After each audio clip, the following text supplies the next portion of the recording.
ಆಕಾಶವಾಣಿ ಮಲ್ನಾಡಕ್ಕೆ ಮೈಸೂರು ವಿಳ್ಳೆದೆಲೆ ಬೆರೆತರೆ ಕೆಂಪು ಮೈಸೂರು ಬ್ರ್ಯಾಂಡ್.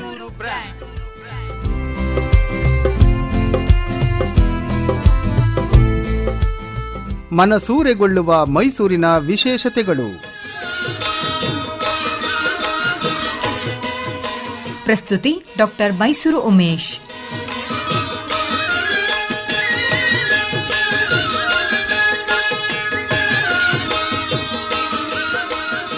ಮೈಸೂರು ಶೈಲಿ ಸಾಂಪ್ರದಾಯಿಕ ಚಿತ್ರಕಲೆ.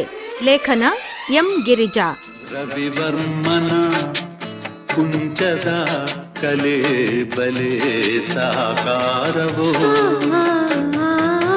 ಕವಿ ಕಲ್ಪನೆ ಕಾಣುವ ಚೆಲುವಿನ ಜಾಲವೋ. ರವಿವರ್ಮನ ಕುಂಚದ ಕಲೆ ಬಲೆ ಸಾಕಾರವೋ. ಚಿತ್ರಕಲೆ ಕರ್ನಾಟಕದಲ್ಲಿ ಬಹಳ ಹಿಂದಿನಿಂದ ಪ್ರಾಮುಖ್ಯತೆಯನ್ನು ಪಡೆದಿದೆ. ಇದರ ಮೂಲವನ್ನು ಕ್ರಿಸ್ತಪೂರ್ವ 2ನೇ ಶತಮಾನದಿಂದ ಕ್ರಿಸ್ತಶಕ 5ನೇ ಶತಮಾನದ ಅಜಂತಾ ಗವಿಗಳಲ್ಲಿರುವ ಕೃತಿಗಳ ಕಾಲದಿಂದ ಗುರುತಿಸಬಹುದು. ಮೈಸೂರು ಶೈಲಿ ಎಂದು ಪ್ರಖ್ಯಾತವಾಗಿರುವ ವಿಶಿಷ್ಟ ಶೈಲಿಯ ಉಗಮವನ್ನು ವಿಜಯನಗರದ ರಾಜರುಗಳ ಆಳ್ವಿಕೆಯ ಕಾಲಕ್ಕೂ ಗುರುತಿಸಬಹುದು. ವಿಜಯನಗರದ ರಾಜರು, ಸಾಮಂತರು ಮತ್ತು ಇತರ ಆಡಳಿತ ಪ್ರಮುಖರ ಉತ್ತೇಜನದಿಂದ ಕಲೆ, ಸಾಹಿತ್ಯ, ವಾಸ್ತುಶಿಲ್ಪ, ಧರ್ಮ ಮತ್ತು ಫಿಲಾಸಫಿ ಸಂವಹನಗಳು ನಡೆದು ವಿಜಯನಗರ ಶಾಖೆಯ ಚಿತ್ರಕಲೆ ಪ್ರವೃದ್ಧಗೊಂಡಿತು. ಇದರಲ್ಲಿ ಮೈಸೂರು ಹಾಗೂ ತಂಜಾವೂರು ಪ್ರಕಾರಗಳು ಉಗಮಿಸಿ ಭಾರತದಾದ್ಯಂತ ಜನಪ್ರಿಯವಾಯಿತು. ವಿಜಯನಗರದ ಆಳ್ವಿಕೆಯು ಕ್ರಿಸ್ತಶಕ 1565ರಲ್ಲಿ ಕೊನೆಗೊಂಡದ್ದರಿಂದ ಚಿತ್ರಕಲೆಯನ್ನೇ ಅವಲಂಬಿಸಿದ ಹಲವಾರು ಮನೆತನಗಳು ಪ್ರೋತ್ಸಾಹವಿಲ್ಲದೆ ದಿಕ್ಕು ಕಾಣದಂತಾದವು. ಆದರೆ ಅದೃಷ್ಟವಶಾತ್ ಮೈಸೂರಿನ ರಾಜ ಒಡೆಯರ್ ಅನೇಕ ಚಿತ್ರಕಲಾ ಮನೆತನಗಳಿಗೆ ಆಶ್ರಯ ನೀಡಿ ಆಗಿನ ರಾಜಧಾನಿಯಾಗಿದ್ದ ಶ್ರೀರಂಗಪಟ್ಟಣದಲ್ಲಿ ವಸತಿಗಳನ್ನು ಕಟ್ಟಿಸಿದರು. ಆಶ್ರಯ ಸ್ವೀಕರಿಸಿದ ಸೋಮವಂಶ ಕ್ಷತ್ರಿಯರಾದ ರಾಜು ಎಂಬ ನಾಮಾಂಕಿತವುಳ್ಳವರು ಗ್ವಾಲಿಯರ್ ರಾಜ್ಯದಿಂದ ಬಂದವರೆಂದು ಹೇಳಲಾಗಿದೆ. ಇವರಿಗೋಸ್ಕರ ಮಹಾರಾಜರು ಶ್ರೀರಂಗಪಟ್ಟಣದ ಬಳಿ ಇರುವ ಗಂಜಾಂನಲ್ಲಿ ಇವರ ಆರಾಧ್ಯ ದೇವತೆಯಾದ ನಿಮಿಷಾಂಬದೇವಿಯನ್ನು ಸ್ಥಾಪಿಸಿದರು. ಈಗಲೂ ಈ ವಂಶದ ಸಂತತಿಯಲ್ಲಿರುವ ಪ್ರಮುಖ ಕಲಾಕಾರರು ಮೈಸೂರು ಸಾಂಪ್ರದಾಯಿಕ ಶೈಲಿಯಲ್ಲಿ ಪರಿಣಿತರಾಗಿದ್ದಾರೆ. ರಾಜ ಒಡೆಯರವರ ಅನಂತರದ ದೊರೆಗಳು ಚಿತ್ರಕಲೆಯನ್ನು ಪ್ರೋತ್ಸಾಹಿಸಿ ದೇವಸ್ಥಾನಗಳಲ್ಲಿಯೂ ಅರಮನೆಯಲ್ಲಿಯೂ ಭಿತ್ತಿ ಚಿತ್ರಗಳ ರಚನೆಗಳನ್ನು ಪುರಾಣ ಕಥೆಗಳಿಂದ ದೇವ ದೇವತೆಗಳು ಹಾಗೂ ಪುರಾಣ ಮತ್ತು ಧರ್ಮಗ್ರಂಥಗಳ ಆಧಾರಿತ ಕೃತಿಗಳನ್ನು ರಚಿಸಲು ಕಾರಣರಾದರು. ಇವನ್ನು ಬಹಳ ಸಂಖ್ಯೆಯಲ್ಲಿ ರಚಿಸಲ್ಪಟ್ಟರೂ ಈಗ ಅವು ಅವಶೇಷವಾಗಿದ್ದು ಕೇವಲ ಅಲ್ಪ ಸಂಖ್ಯೆಯ ರಚನೆಗಳು ಮಾತ್ರ ಉಳಿದಿವೆ. ಮೈಸೂರು ಸಾಂಪ್ರದಾಯಿಕ ಚಿತ್ರಗಳನ್ನು ಎಲ್ಲಾ ರೀತಿಯಲ್ಲೂ ಅಭಿವೃದ್ಧಿಪಡಿಸಲು ಹಲವರು ಶ್ರಮಿಸಿದ್ದಾರೆ. ಮುಮ್ಮಡಿ ಕೃಷ್ಣರಾಜ ಒಡೆಯರವರ ಆಳ್ವಿಕೆಯಲ್ಲಿ ಎಲ್ಲಾ ವಿಧವಾದ ಕಲೆಗಳು ಅಂದರೆ ಚಿತ್ರಕಲೆ, ಸಂಗೀತ, ಶಿಲ್ಪರಚನೆ, ನೃತ್ಯ ಮತ್ತು ಮೌಲ್ಯಾಧಾರಿತ ಕೃತಿಗಳ ರಚನೆಗಳಾದವು. ಈಗಲೂ ಕಾಣಸಿಗುವ ಅಮೂಲ್ಯ ಸಾಂಪ್ರದಾಯಿಕ ಪಟಚಿತ್ರಗಳು ಈ ಆಳ್ವಿಕೆಯಲ್ಲಿ ರಚಿಸಲ್ಪಟ್ಟವುಗಳು. ಮೈಸೂರು ಶೈಲಿಯಲ್ಲಿ ನಿರೂಪಿಸಿದ ಚಿತ್ರಗಳು ತಮ್ಮದೇ ಆದ ವಿಶಿಷ್ಟ ಗುಣಗಳಿಂದ ಕೂಡಿವೆ. ಅವುಗಳಲ್ಲಿ ಸೂಕ್ಷ್ಮವಾದ ರೇಖೆಗಳು ಮತ್ತು ಕುಂಚದ ವಿನ್ಯಾಸ, ನವಿರಾದ ರಚನೆ ಮತ್ತು ಸಸ್ಯಾಧಾರಿತ ಹೊಳಪಿನ ಬಣ್ಣಗಳು ಮುಂತಾದವುಗಳನ್ನು ಕಾಣಬಹುದು. ಮುಕುಟ, ಹಾರಗಳು, ಆಭರಣಗಳು ಮುಂತಾದವುಗಳನ್ನು ನವಿರಾದ 24 ಕ್ಯಾರೆಟ್ ಬಂಗಾರದ ರೇಖಿನಿಂದ ತಯಾರಿಸಿರುವುದರಿಂದ ಅತ್ಯವಶ್ಯಕವಾದ ಮೋಹಕವಾದ ಹೊಳಪು ಹೊಂದಿರುತ್ತದೆ.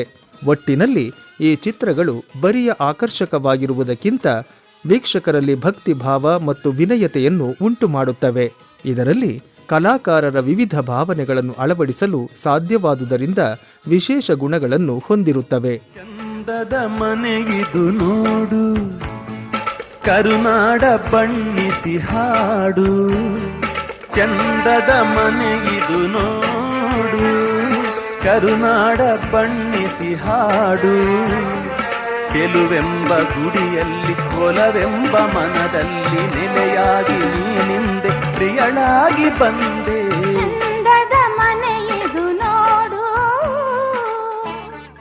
ಮೈಸೂರು ಶೈಲಿ ಹಾಗೂ ತಂಜಾವೂರು ಶೈಲಿಯ ಚಿತ್ರಗಳ ರಚನೆಯಲ್ಲಿ ಸೂಕ್ಷ್ಮ ವ್ಯತ್ಯಾಸಗಳನ್ನು ಗುರುತಿಸಬಹುದು. ಮೈಸೂರು ಚಿತ್ರಗಳನ್ನು ತಯಾರಿಸಲು ಕಾಗದದ ರಟ್ಟು, ಕ್ಯಾನ್ವಾಸ್ ಅಥವಾ ಮರದ ತೆಳು ಹಲಗೆಗಳು ಆಧಾರವಾಗಿ ಉಪಯೋಗಿಸಲ್ಪಡುತ್ತವೆ. ಆದರೆ ತಂಜಾವೂರು ಶೈಲಿಯಲ್ಲಿ ರಚಿಸಲು ಬಟ್ಟೆಯನ್ನು ಮರದ ಹಲಗೆಗೆ ಅಂಟಿಸುತ್ತಾರೆ. ಕೃತಿಗಳ ರಚನೆಗೆ ಸಫೇದ ಅಥವಾ ಬಿಳಿ ಸೀಸ, ಮಕ್ಕಿ ಗ್ಯಾಂಬೂಸ್ ರೇವಣಚೀನಿ ಹಾಲು ಮುಂತಾದವುಗಳಿಂದ ತೆಳು ಹಳದಿ ಬಣ್ಣವನ್ನು ಉಂಟು ಮಾಡಲಾಗುತ್ತದೆ.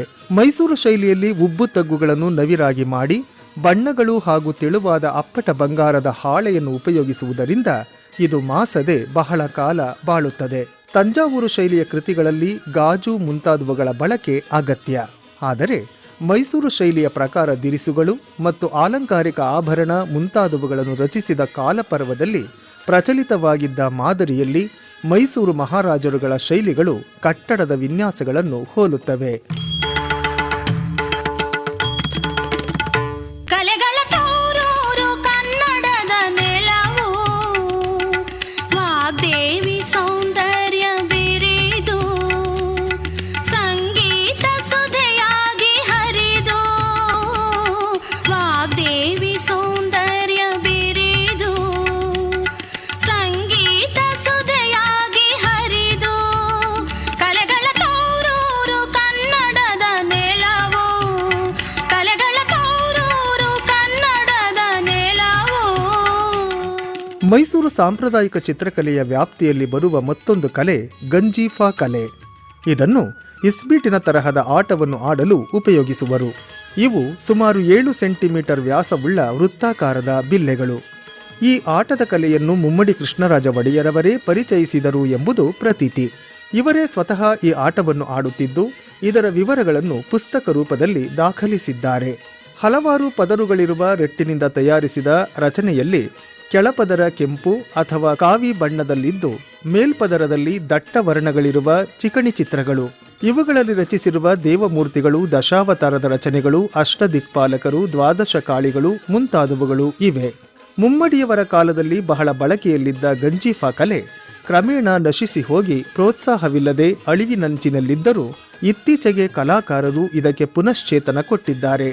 ಆದರೆ ಈಗ ಈ ಎಲೆಗಳು ಆಟದ ಸಾಮಗ್ರಿಯಾಗದೆ ಚಿತ್ರ ನಿರೂಪಣೆಯ ಒಂದು ರೂಪವಾಗಿವೆ. ಇವುಗಳನ್ನು ಬಿಡಿಯಾಗಿಯೂ 2ರಿಂದ 12 ಸಮೂಹವಾಗಿಯೂ ಸೂಕ್ತ ಕಟ್ಟು ಹಾಕಿ ಆಕರ್ಷಕವಾಗಿ ರಚಿಸಿರುವುದೂ ಉಂಟು. ಗಂಜೀಫಾ ಚಿತ್ರಕಲೆಯು ಮೈಸೂರಿನ ವೀಳ್ಯದೆಲೆ, ಈರನೆಗೆರೆ ಬದನೆಕಾಯಿಗಳಂತೆ ಭೌಗೋಳಿಕ ಸೂಚಕದ ನಿಲುವಿನಲ್ಲಿ ನೆಲೆಗೊಂಡಿದೆ. ಒಡಿಸ್ಸಾ, ಮಹಾರಾಷ್ಟ್ರ ಮುಂತಾದ ರಾಜ್ಯಗಳಲ್ಲಿ ಅದರದ್ದೇ ಆದ ವಿಶಿಷ್ಟವಾದ ಗಂಜೀಫಾ ರಚನೆಗಳಿದ್ದರೂ ಮೈಸೂರು ಶೈಲಿಯ ರಚನೆ ಅತ್ಯಾಕರ್ಷಕ. ಇವುಗಳ ಸಂಗ್ರಹವನ್ನು ಜಗನ್ಮೋಹನ ಒಳಾಂಗಣ ಪ್ರದರ್ಶನದಲ್ಲಿ ಕಾಣಬಹುದು.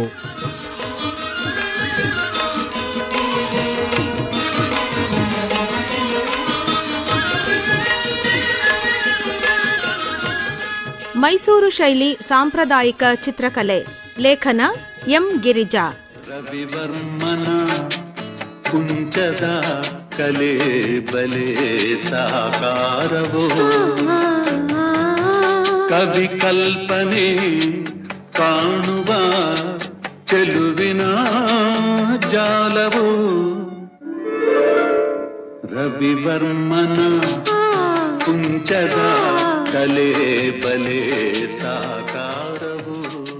ಮೈಸೂರು ಬ್ರ್ಯಾಂಡ್.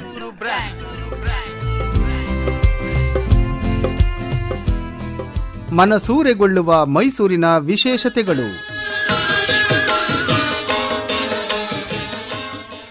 ಪ್ರಸ್ತುತಿ ಡಾಕ್ಟರ್ ಮೈಸೂರು ಉಮೇಶ್.